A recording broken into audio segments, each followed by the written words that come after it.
बिस्मिल्लाहिर्रहमानिर्रहीम। आज हम सेकेंड ईयर केमिस्ट्री का चैप्टर नंबर 7 हाइड्रोकार्बन डिस्कस करेंगे। मेरा नाम डॉक्टर मोहम्मद आरिफ अहमद है।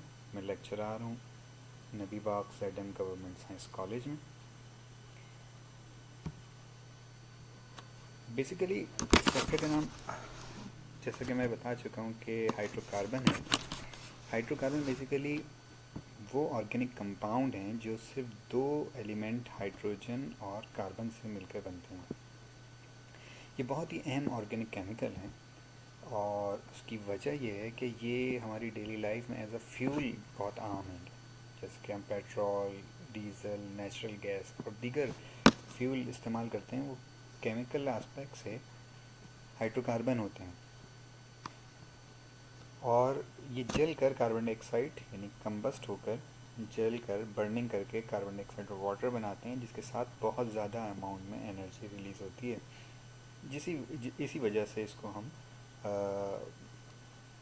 जो है वो एज अ फ्यूल इस्तेमाल करते हैं। आगे चलें अगर, तो हाइड्रोकार्बन हमें कई किस्म के मिल जाएंगे on the basis of connectivity. अगर उनका कनेक्शन कार्बन कार्बन कनेक्शन जो है वो एक लाइन की सूरत में है तो हम इसको स्ट्रेट चेन हाइड्रोकार्बन कहते हैं।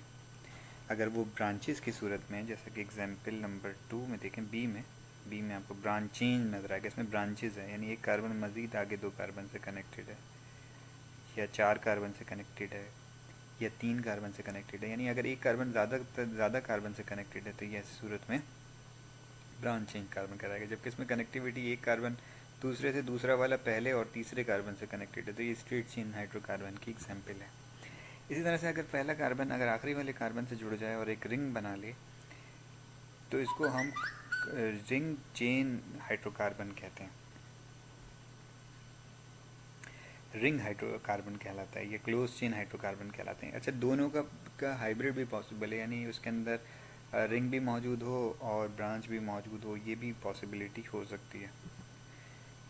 बॉन्डिंग की बुनियाद पे बात करें, अगर उसके अंदर सारे बॉन्ड सिंगल हैं तो वो अल्कीन हाइड्रोकार्बन है। ऐसे हाइड्रोकार्बन को अल्कीन कहते हैं। अगर उसमें एक भी डबल बॉन्ड हो तो उसे अल्कीन कहते हैं, और अगर एक भी ट्रिपल बॉन्ड मौजूद हो कार्बन कार्बन तो उसको हम अल्काइन कहते हैं। इसकी एग्जाम्पल हमने दिखाई है। एग्जाम्पल ए जो है इथेन है, ये अल्कीन की एग्जाम्पल है। इथीन अल्कीन की एग्जाम्पल है। इथाइन अल्काइन की एग्जाम्पल है। हाइड्रोकार्बन एरोमेटिक नेचर के भी हो सकते हैं, यानी इसके दरमियान अल्टरनेट ऐसे क्लोज चेन और रिंग वाले हाइड्रोकार्बन जिनमें अल्टरनेट डबल बॉन्ड मौजूद हो और एक्स्ट्रा स्टेबिलिटी रखते हों, और ये डबल बॉन्ड बैक वक्त सिंगल बॉन्ड करेक्टर भी रखता हो और डबल बॉन्ड करेक्टर भी रखता हो, क्योंकि रोटेशन की वजह से इसमें इस तरह से ये करेक्टर डेवलप होते हैं। इसकी तफसील हम बेंजीन में पढ़ेंगे, जो कि इस चैप्टर का एक बड़ा हिस्सा है। फ़िलहाल ये समझना ज़रूरी होगा कि ये एरोमेटिक नेचर के भी हो सकते हैं। ठीक है, इसकी एग्जांपल बेंजीन है और टॉलीन है, ये एरोमेटिक हाइड्रोकार्बन्स हैं। इस चैप्टर को क्योंकि हमें तफसील से पढ़ना है, तो अगर मैं इस चैप्टर को डिवाइड करूँगा तो मैं कहूँगा कि इस चैप्टर के बेसिकली 4 हिस्से हैं। पहला हिस्सा केमिस्ट्री ऑफ अल्केन है, जिसमें हम मीथेन और इथेन के बारे में पढ़ेंगे। दूसरा हिस्सा केमिस्ट्री ऑफ अल्कीन है, जिसमें हम इथीन को एज एग्जाम्पल के तौर पर पढ़ेंगे और उससे हम बाकी अल्कीन की केमिस्ट्री को समझेंगे। ये तीसरा हिस्सा अल्काइन है, जिसमें हम इथाइन को एज एग्जाम्पल के तौर पर पढ़ेंगे और उसकी सारी केमिस्ट्री डिटेल में पढ़ेंगे। और चौथा हिस्सा बेंजीन है, माफ़ कीजिएगा। चौथा हिस्सा इसका बेंजीन है, जिसके अंदर हम बेंजीन की केमिस्ट्री को तफसील से डिस्कस करेंगे, जो कि एक बड़ा टॉपिक है। बुनियादी तौर पे हर हेडिंग के 5 हिस्से हैं, यानी ये जो अभी मैंने 4 आपको टॉपिक बताए, उस हर टॉपिक में भी 4 चीज़ें आप तफसील से पढ़ेंगे कि उसका मॉलिक्यूलर स्ट्रक्चर क्या है, यानी अल्केन का मॉलिक्यूलर स्ट्रक्चर कैसा होता है। फिर दूसरी चीज़, उसको लेबॉर्ट्री में कैसे बनाते हैं। फिर तीसरी चीज़, उसकी फ़िज़िकल प्रॉपर्टीज़ क्या हैं। फिर केमिकल प्रॉपर्टीज़ क्या हैं, यानी दूसरों के साथ मिलकर अल्केन क्या बनाते हैं, या अल्कीन क्या बनाते हैं, अल्काइन क्या बनाते हैं, बेंजीन दूसरों के साथ रिएक्शन क्या करता है, कौन कौन से केमिकल रिएक्शंस होते हैं उसके अंदर, ये हम तफसील से पढ़ेंगे। और फिर लास्ट में उसके इस्तेमाल, यूजेस क्या होते हैं इन ऑर्गेनिक केमिकल्स के हमारी डेली लाइफ्स में, वो हम देखेंगे। तो आज हम शुरू करते हैं पहले एक अल्केन की केमिस्ट्री ऑफ अल्केन, और केमिस्ट्री ऑफ अल्केन में हमारे पास मीथेन एग्जाम्पल है, इसको हम आज तफसील से देखेंगे। फिर इंशाल्लाह नेक्स्ट लेक्चर में इथेन को, फिर इथीन को, फिर इथाइन को, फिर बेंजीन को, इस तरह से तरतीब वाइज हम लेक्चर रिकॉर्ड करेंगे। तो शुरू करते हैं केमिस्ट्री ऑफ मीथेन। मीथेन का फार्मूला बेसिकली है CH4, एक कार्बन है, 4 हाइड्रोजन है, इसका मॉलिक्यूलर वेट 16 है। इसका एम्पेरिकल फार्मूला भी CH4 है, क्योंकि ये वैसे ही सिंपलेस्ट रेशो है, गैस स्टेट में पाया जाता है और मार्शी प्लेसेस पे हमको मिलता है ये गैस ना, मार्शी में। पाकिस्तान में इसको सुई गैस कहते हैं, नेचुरल गैस के नाम से भी मशहूर है, और उसका अंदर ये 94% तक 0.6% तक मौजूद होता है मीथेन गैस के अंदर। ये मीथेन का मॉलिक्यूलर स्ट्रक्चर है, जो कि हमारा हेडिंग का पहला होगा। हमने कहा था मीथेन का पहले मॉलिक्यूलर स्ट्रक्चर को पढ़ेंगे कि मीथेन का मॉलिक्यूल किस शेप का होता है, उसमें किस तरह की बॉन्डिंग होती है, ये सारी चीज़ें इसके अंदर हम डिस्कस करेंगे। तो क्या मीथेन के मॉलिक्यूल में, जैसे मैंने बताया कि CH4 है, तो कार्बन जो है वो सेंट्रल एटम है जो 4 हाइड्रोजन से जुड़ा हुआ है। ये देखिए, कार्बन इन द सेंटर, और इसके इर्द गिर्द आपको 4 हाइड्रोजन नज़र आ रहे हैं। ये कार्बन जो है सेंटर में, ये sp3 हाइब्रिडाइज है। इसका क्या मतलब है? इसका मतलब ये है कि कार्बन के आउटर मोस्ट शेल में एक s ऑर्बिटल होता है जो कि स्फेरिकल शेप का होता है, और डम्पल शेप के 3 p ऑर्बिटल होते हैं, px, py, pz। और ये s ऑर्बिटल और p ऑर्बिटल की एनर्जी भी अलग अलग होती है, लेकिन कार्बन इनके ज़रिए बॉन्ड नहीं बनाता, बल्कि इसमें एक प्रोसेस होता है हाइब्रिडाइजेशन, जिसका मतलब है कि ये s और ये 3 p ऑर्बिटल, टोटल 4 ऑर्बिटल हो गए, मिलकर नए ऑर्बिटल बनाते हैं, और हर ऑर्बिटल का नाम होता है sp3 ऑर्बिटल, जो ब्लू से नज़र आ रहे हैं। ठीक है, तो यानी हाइब्रिडाइजेशन के प्रोसेस में पहले s और p ऑर्बिटल ख़त्म हो जाते हैं और नए 4 sp3 ऑर्बिटल बनते हैं, जो शेप में और एनर्जी में बिल्कुल एक जैसे होते हैं, जैसे कि डायग्राम में नज़र आ रहा है, और एक दूसरे से 109.5 के एंगल पर मौजूद होते हैं। फिर उसके बाद आगे चलें तो इसके अंदर आपको ये भी नज़र आ रहा है कि इस तरह से कितने बॉन्ड बने। अब ये जो sp3 ऑर्बिटल है कार्बन का, ये ओवरलैप करता है हाइड्रोजन के s ऑर्बिटल के साथ और बनाता है covalent bond, sigma covalent bond. से सिग्मा बॉन्ड बनता है, हेड टू हेड ओवरलैपिंग हो रही है, ऑर्बिटल के ऊपर आ रहा है तो सिग्मा बॉन्ड होता है, और ये कोवेलेंट बॉन्ड बनता है पहला। तो इस तरह से टोटल हाइड्रोजन के अंदर 4 सिग्मा बॉन्ड मौजूद होते हैं, और एंगल अगर हम मेजर करें यहाँ से, यानी इस हाइड्रोजन से लेके hydrogen carbon hydrogen angle measure करें तो ये 109.5 है। इस तरह से दूसरी साइड से भी नाप लें, 1 हाइड्रोजन कार्बन हाइड्रोजन, ये भी 109.5 है। इस डायग्राम में भी हमने दिखाया। इस शेप को हम टेट्राहेड्रल शेप कहते हैं। कार्बन से हाइड्रोजन तक का जो बॉन्ड लेंथ है चारों की चारों, वो 1.09 एंगस्ट्रॉन्ग है। एंगस्ट्रॉन्ग इसकी लेंथ की यूनिट है, इसमें बॉन्ड को मेजर किया जाता है। अब इसको लेबॉर्ट्री में कैसे बना सकते हैं? बनाने के क्या तरीका है कि सोडियम एसीटेट से बना सकते हैं। सोडियम एसीटेट को अगर एनहाइड्रस फॉर्म में NaOH के साथ मिलाया जाए तो इससे मीथेन और सोडियम कार्बोनेट बनता है। ये एक तरीक़ेकार है। दूसरा मेथड इसका ग्रिग्नार्ड रीजेंट का है।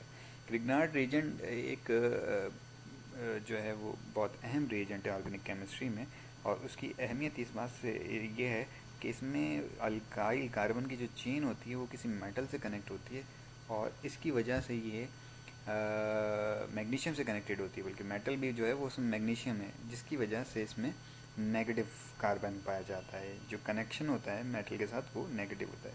यानी आम हालात में ऑर्गेनिक केमिस्ट्री में कार्बन पॉजिटिव होता है, लेकिन जो मैग्नीशियम से कनेक्टेड कार्बन होता है वो ग्रिग्नार्ड रीजेंट में नेगेटिव होता है। इसी वजह से ये बहुत यूज़फुल रीजेंट है, और ये ग्रिग्नार्ड जो है वो साइंटिस्ट के नाम पर है जिसने ये रीजेंट बनाया था। उसमें अगर कोई भी ग्रिग्नार्ड रीजेंट में अगर वाटर मिला दिया जाए तो रिस्पेक्टिव अल्कीन बनेंगे। अगर हम मिथाइल मैग्नीशियम आयोडाइड लेंगे, यानी मिथाइल वाले ग्रिग्नार्ड रीजेंट लेंगे ये कार्बन का, और इसमें वाटर मिलाएंगे तो हाइड्रोलिसिस होने पर ये हाइड्रोजन जो है वाटर का वो CH3 के साथ मिलकर मीथेन बनाएगा, और इस तरह से जो है वो आप बना सकते हैं। अगर इथाइल लिया जाएगा, अगला जो हम पढ़ेंगे इथेन के अंदर, उसमें भी ये तरीका इस्तेमाल होगा, बस में फ़र्क ये होगा कि अल्काइल चेन डिफरेंट होगी। इसमें मिथाइल है, उसमें इथाइल होगा, तो उसमें भी हाइड्रोलिसिस कराएंगे वाटर के साथ, तो उसमें रिस्पेक्टिव अल्कीन बनेगा। तीसरा तरीका जो है हमारे पास वो रिडक्शन ऑफ मिथाइल आयोडाइड है, यानी रिडक्शन का मतलब होता है आम ज़बान में इसको आसान लफ्ज़ों में हम कह सकते हैं एडिशन ऑफ हाइड्रोजन या रिमूवल ऑफ ऑक्सीजन, ये रिडक्शन कहलाता है। और भी डेफिनेशन है लेकिन ये मैन है। तो अगर आप अहम है, अगर हम नेसेंट हाइड्रोजन से रिडक्शन कराएं तो भी हमारे पास जो है वो मीथेन बनेगा। इसी तरह से अगर हम रिडक्शन कराते हैं प्लैटिनियम मॉलिक्यूलर हाइड्रोजन के साथ प्लैटिनियम की मौजूदगी में तो भी हमारे पास मीथेन बनेगा। दोनों तरीके में हाइड्रोजन के साथ ही हो रहा है, बस फ़र्क ये है कि इसमें हम पहले HCl और जिंक को मिला के नेसेंट हाइड्रोजन जो कि एटॉमिक फॉर्म में होती है, रिएक्टिव हाइड्रोजन होती है, वो प्रोड्यूस करते हैं और वो फर्दर रिड्यूस करती है मिथाइल आयोडाइड को। जबकि दूसरे तरीके में हम मॉलिक्यूलर हाइड्रोजन को लेकर प्लैटिनियम कैटलिस्ट की मौजूदगी में मिथाइल आयोडाइड को रिएक्ट करा रहे हैं तो उससे मीथेन बन रहा है। दोनों प्रोडक्ट सेम बन रही हैं लेकिन बस फ़र्क ये है कि हाइड्रोजन इसमें एटॉमिक फॉर्म में, उसमें मॉलिक्यूलर फॉर्म में हमने लिए। फिजिकल प्रॉपर्टीज़, मीथेन जो है वो कलरलेस है, ऑर्डरलेस है और नॉन पॉइजनस गैस है। Melting point -182.5 degree centigrade, boiling point -169.5 degree centigrade. और ये सिमेट्रिकल मॉलिक्यूल है, जैसा कि अभी हम पीछे देख चुके हैं इस डायग्राम के अंदर। इसको दो इक्वल हाफ्स में आसानी से डिवाइड कर सकते हैं, प्लेन ऑफ सिमेट्री इसमें मौजूद है। लाइटर है हवा से। केमिकल प्रॉपर्टीज़ की बात करें तो अल्केन की तरह मीथेन जो है वो नॉन रिएक्टिव होता है, ज़्यादा केमिकल रिएक्शन नहीं करते तमाम अल्केन की तरह। लेकिन दो अहम रिएक्शन इसके अंदर पाए जाते हैं। एक तो वो कंबस्टन रिएक्शन जिसकी वजह से इसको फ्यूल के तौर पे इस्तेमाल किया जाता है, और वो क्या रिएक्शन है कि जब भी मीथेन को ऑक्सीजन के साथ रिएक्ट कराया जाएगा तो वो कार्बन डाइऑक्साइड और वाटर में तब्दील हो जाता है और बहुत ज़्यादा अमाउंट में एनर्जी रिलीज़ होती है, यानी एक एक्सोथर्मिक रिएक्शन है। इसी वजह से इसको फ्यूल के तौर पे इस्तेमाल किया जाता है। फिर दूसरा रिएक्शन इसका आपके पास है हैलोजिनेशन रिएक्शन। हैलोजिनेशन में क्या होता है कि मीथेन के या किसी भी अल्केन के अगर हाइड्रोजन सब्स्टिट्यूट हो जाएं या रिप्लेस हो जाएं, सब्स्टिट्यूट का मतलब रिप्लेस हो जाएं हैलोजन के साथ, तो उसको हम हैलोजिनेशन रिएक्शन कहते हैं। यहाँ हमने एग्जाम्पल के तौर पे क्लोरिनेशन के लिए, जिसके अंदर आपको नज़र आ रहा है कि क्लोरीन ने मीथेन के यानी CH4 को रिप्लेस करके CH3Cl में तब्दील कर दिया है, यानी एक हाइड्रोजन को रिप्लेस किया। फिर उसके बाद अगर आप आगे देखें तो ये बना क्लोरोमीथेन।